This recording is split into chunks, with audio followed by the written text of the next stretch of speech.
En mai 2010, un groupe de stagiaires a participé à un voyage formation photographique en Tanzanie, événement organisé par la Nikon School dans le cadre d'une formation à la prise de vue animalière. De retour avec quelques milliers d'images, Roland m'a confié sa post-production. J'en profite pour utiliser le logiciel ViewNX dans sa nouvelle version, la 2. ViewNX 2 fait partie de la suite logicielle Nikon de traitement des images qui me permet le transfert des fichiers, le contrôle, le tri, le référencement, le traitement des images, la diffusion et le partage. Cette séquence aborde toutes ces fonctions en 4 étapes avec les logiciels ViewNX 2 et Nikon Transfer. Ces logiciels sont livrés avec la totalité des réflexes Nikon et la majorité des Coolpix. Ils sont aussi disponibles gratuitement en téléchargement sur le site web Nikon. Première étape, l'importation. J'importe mes fichiers depuis ma carte mémoire vers mon ordinateur. J'ai ouvert ViewNX 2 et je peux lancer Nikon Transfer d'ici. La source. Je vais transférer mes fichiers depuis mon réflexe ou bien depuis mon lecteur de carte. J'indique la destination, dans quel dossier je vais classer mes images, avec un choix de sous-dossier. Et comme je suis un garçon prudent, je vais également sauvegarder tout de suite mes données à un autre endroit. Et en plus, je vais les transférer vers mon espace Picturetone, lieu de stockage que j'ai réservé sur un site Nikon. Je peux également commencer mon indexation en remplissant les différents champs de légendage qui sont communs à toutes les images. Ce transfert se fera selon les préférences ici. Je démarre l'importation. Deuxième étape, contrôle, tri, référencement. Je retrouve maintenant la table lumineuse de ViewNX 2, le navigateur, sur laquelle je visionne mes images. J'ai apprécié la rapidité de création des vignettes en cours de transfert. Je découvre donc mes photos sur la table lumineuse, dans une taille variable,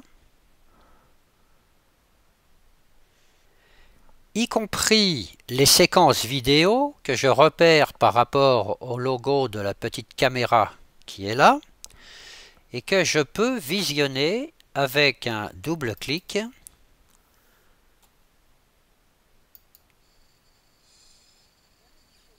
pause, escape pour retour à la table lumineuse.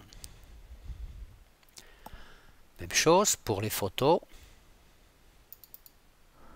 Un simple double clic, escape. J'ai aussi un choix de présentation d'affichage. Ici en vignette ou en liste ou visionneuse, avec ici un détail de quelques informations, informations que je peux cacher ou pas avec cette icône. J'ai également un histogramme avec différentes options.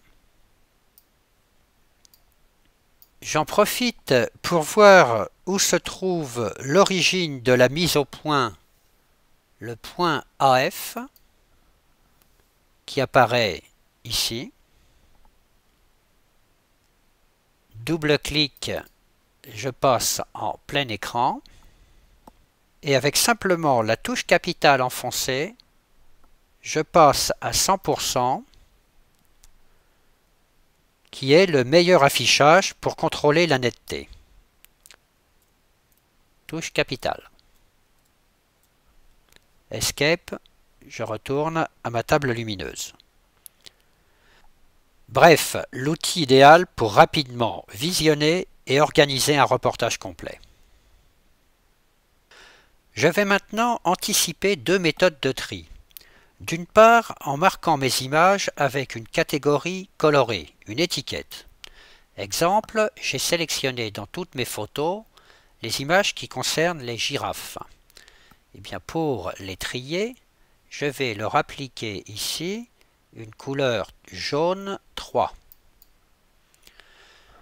À partir de là, je peux activer le filtre et sélectionner dans la table lumineuse toutes les photos marquées 3. Et je retrouve toutes mes photos de girafes.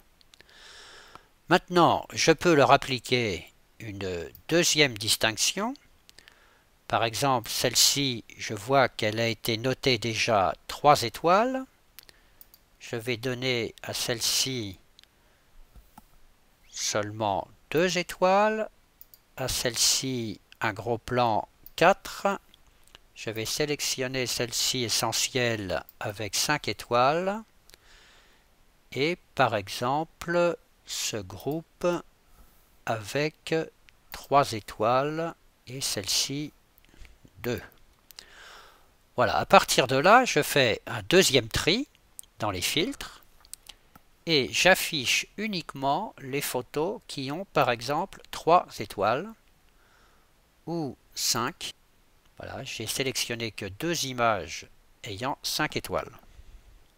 Retour à la table lumineuse avec 0 et pas d'étoiles.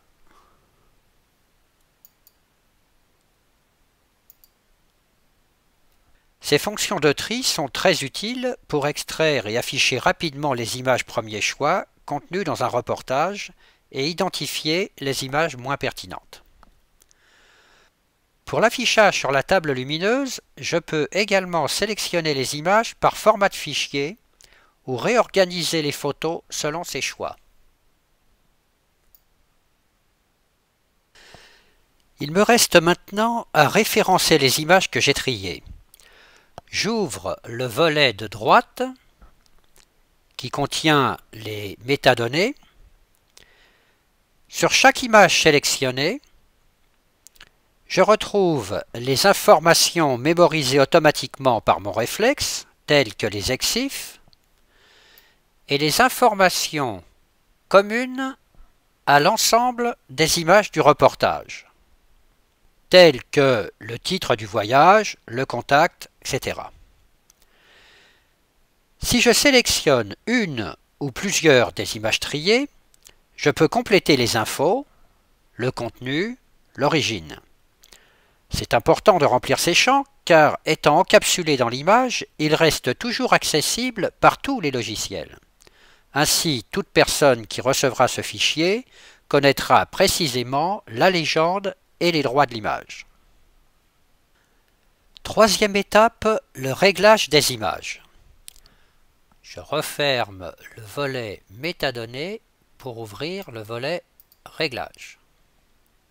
Vuenix 2 me permet aussi de régler mes images très rapidement, une par une ou par lot, et surtout sans ouvrir les fichiers, d'où un gain de temps considérable et avec suffisamment de précision en affichant l'image en grand format. Double-clic, j'agrandis la fenêtre et je passe au réglage en fermant la fenêtre métadonnées. Vuenix 2 propose des fonctions essentielles pour ajuster l'image. La balance des blancs, selon des standards ou à vue, l'accentuation de piqué, la correction d'exposition, le contraste et luminosité, l'amélioration du détail dans les hautes lumières et les ombres, débouchage des ombres en delighting, ajustement des saturations. Tout ça avec pondération s'il s'agit de personnages ou de paysages. Pour des fonctions plus avancées et surtout le choix des outils de retouche locale, j'utiliserai Capture NX2 que je peux d'ailleurs lancer directement depuis le navigateur.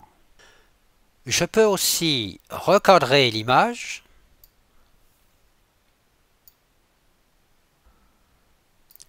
ou, par exemple, sur celle-ci, la redresser de manière directe et très visuelle. C'est l'une des nouveautés de la version 2. Et enfin, corriger, si nécessaire, des yeux rouges en automatique et des aberrations chromatiques. ViewNX me propose donc toutes les fonctions à la fois essentielles et suffisantes pour traiter la grande majorité de mes images de reportage, et j'insiste, sans ouvrir les fichiers. Je constate que cette palette d'outils est découpée en deux fenêtres, deux familles. Les premiers outils ne sont actifs qu'avec les images au format NEF, alors que les deuxièmes fonctionnent aussi bien avec les fichiers NEF que les JPEG. Concernant un fichier RAW.NEF, j'ai accès à toutes les fonctions des parties hautes et basses. Les parties hautes concernent le réglage de l'appareil sur lesquels je peux revenir. Ces réglages de rendu couleur, situés dans le menu prise de vue, sont bien réversibles. Exemple. Sur ces trois images d'Antilope, je peux faire par exemple une correction d'exposition d'un demi-diaphragme en dessous. Je pourrais régler la balance de couleur en calcul automatique pour avoir une image plus froide, dont je règle ici la température de couleur.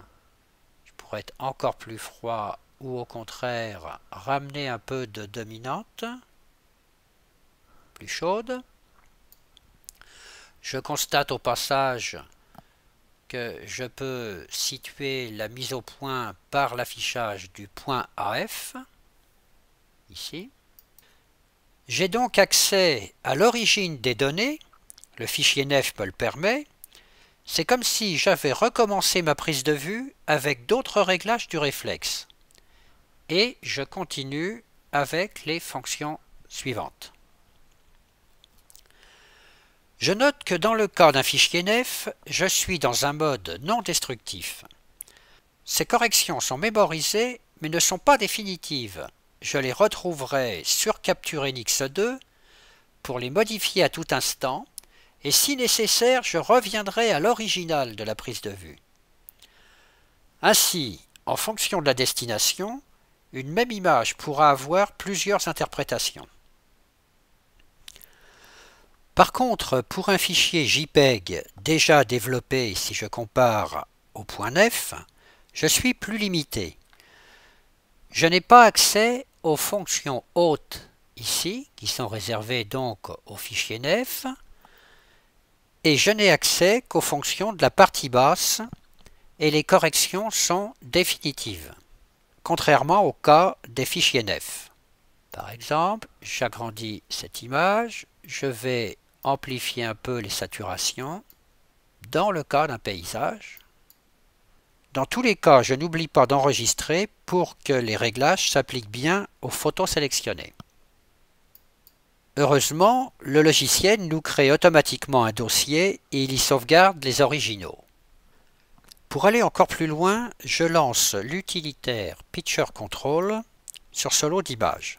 Je choisis un traitement automatique que je peux personnaliser, par exemple monochrome, dans la liste des optimisations déjà programmées, liste qu'on retrouve dans les menus de certains réflexes, ce qui permet de préparer la post-production dès la prise de vue. Je récupère donc ici le choix qui a été décidé sur l'appareil photo, et dans le cas d'un fichier NEF, je peux changer cette option. Par contre, pour un fichier JPEG, le choix sera définitif sans possibilité de modification. Ici, je vais par exemple ajouter un filtre vert pour augmenter un peu le contraste que je peux ici modifier, soit automatiquement, soit en utilisant une courbe. Je vais faire par exemple une courbe en S qui va me donner un peu plus de contraste.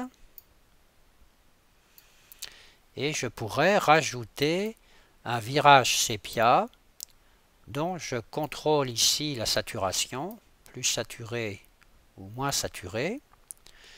Et quand j'ai fini mes réglages, je peux enregistrer la totalité pour créer une nouvelle optimisation que je retrouverai ici et que je pourrais appliquer à un lot d'images sélectionnées et sans toujours ouvrir les fichiers. À noter que je peux importer des optimisations préprogrammées, mais je peux aussi exporter vers mon réflexe une optimisation que j'ai créée dans Picture Control. Du coup, les images sont traitées dès la prise de vue par l'appareil.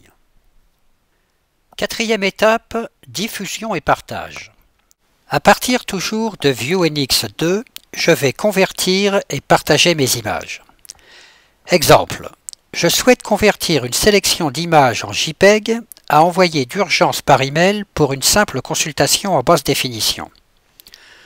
Je trie les images concernées, sélection des images de crocodile que j'ai marquées d'une étiquette 5. J'agrandis ces images. Je les sélectionne et je demande de les convertir. Je pourrais ici choisir un formatif, mais j'ai opté pour du JPEG dans une forte compression puisque la qualité de l'image n'est pas en cause ici, c'est surtout le poids à envoyer par email. Et je vais même réduire encore ce poids en modifiant la taille de l'image à par exemple des vignettes de 300 pixels de large. Et en plus réduire encore en supprimant tous les paramètres qui accompagnent l'image. Et je convertis dans le dossier spécifié. Si je veux montrer et partager ces images avec un grand nombre de destinataires et aussi les diffuser, je transfère cette sélection sur mon espace MyPictureTone. Soit transféré, soit partagé. Dans tous les cas, il faut évidemment que j'ai une connexion avec ce site web. Toujours depuis ViewNX 2, j'imprime mes photos avec différentes options. En page entière de chaque photo avec éventuellement une mise à l'échelle dans le format papier ou en planche contact, en index, avec un choix précis de l'image ou un format prédéfini,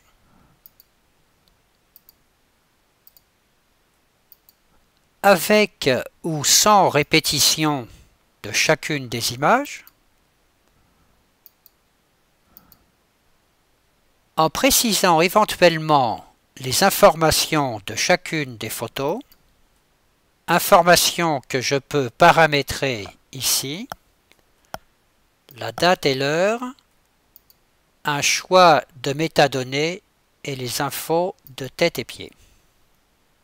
Je peux également imprimer en planche contact dans des formats photos standards, toujours avec répétition ou pas, une seule pause, avec ou sans information, dans ces différents standards.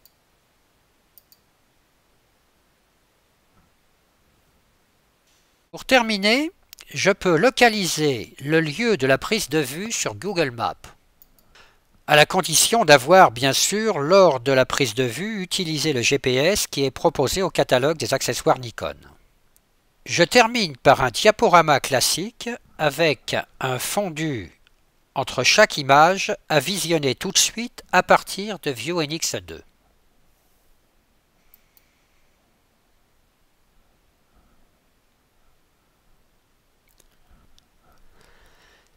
Mais si je veux exporter un diaporama en vidéo sur le web, eh bien c'est une nouveauté ViewNX 2, aussi nouveau que l'apparition des fonctions vidéo sur les nouvelles gammes de réflexes Nikon, en HD et même en Full HD.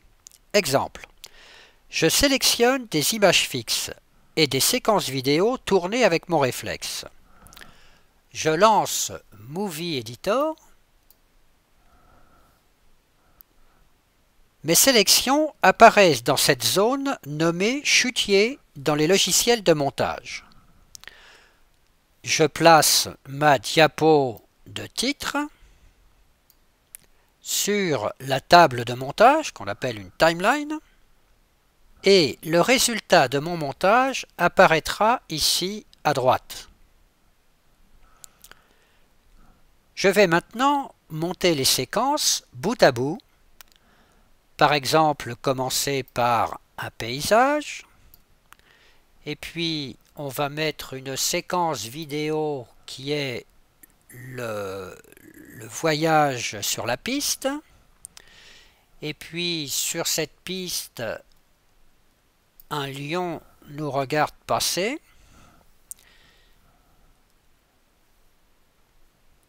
un éléphant, un groupe d'éléphants à la suite, et puis une hyène va traverser la piste en 3 images fixes. Là on n'est pas en vidéo, c'est uniquement de l'image fixe. Voilà, en 4 photos.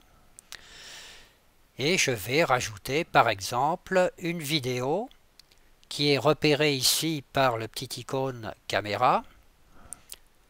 Cette vidéo, je la rajoute ici. Voilà, et ainsi de suite. Voyons le résultat du montage. Je clique ici le départ. Stop, c'est un peu long. Je vais commencer par donner un temps à cette diapo fixe. Par exemple, 3 secondes. On repart. Je peux donner un temps à chacune des diapos. Je passe maintenant sur la vidéo.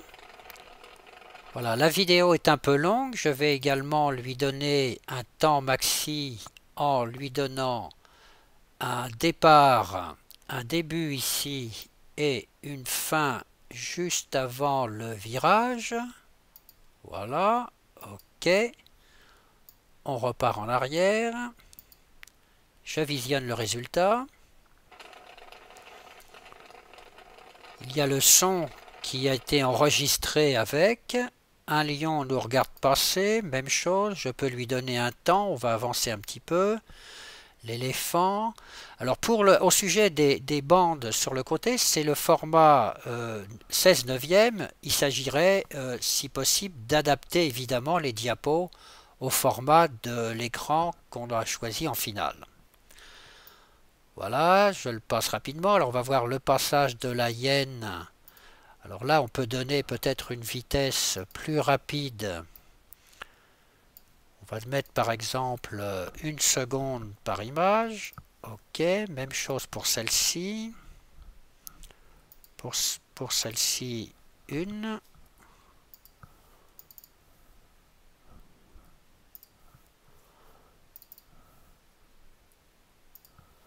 Voilà, résultat après voilà, la hyène qui arrive. Et je finis par une séquence vidéo que je peux également fixer en temps. On va voir maintenant comment introduire des transitions entre 2 images. C'est tout simplement ici. Alors il y a tout un tas de possibilités. On va prendre quelque chose de très simple, un fondu enchaîné, pas d'esbrouf, que je glisse tout simplement ici. Et je visionne à droite le résultat. Et voilà. Et on peut même donner un temps à ce fondu.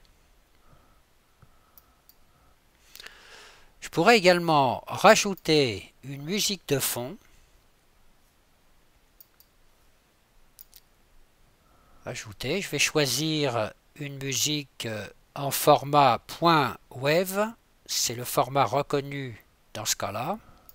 On va voir maintenant le résultat.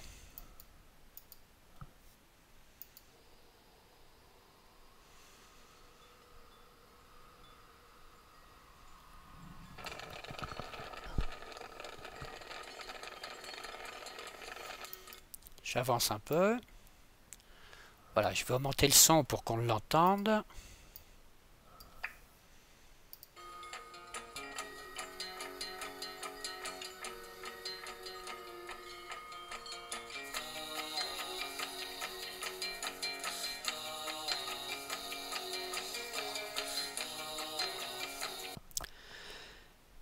Il me reste maintenant à exporter le montage de mon clip dans un format bien standard, comme le H264,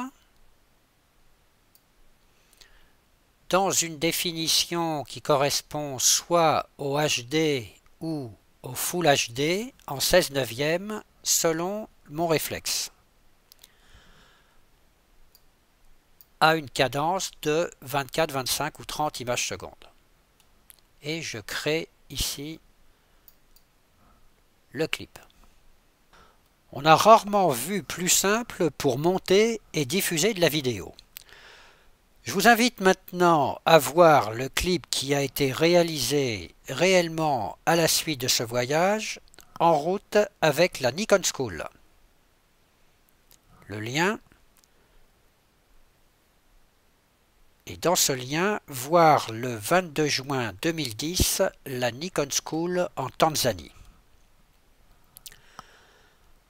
En résumé, dans cet épisode, ViewNX2, je le rappelle, gratuit, m'a permis d'assurer la totalité des fonctions essentielles pour un photographe. L'importation des fichiers sur mon poste de travail. Le contrôle, le tri et le classement des images, le référencement et le légendage, les réglages essentiels des images NEF ou JPEG à l'unité ou par lot, le partage de ces images, l'impression en gestion de la couleur et la diffusion de mes photos sur une galerie web, la réalisation d'un montage photo-vidéo sonorisé à destination d'une large diffusion, par exemple sur le web. Et sans jamais ouvrir les fichiers originaux, souvent très lourds, d'où le gain de temps et l'efficacité des processus.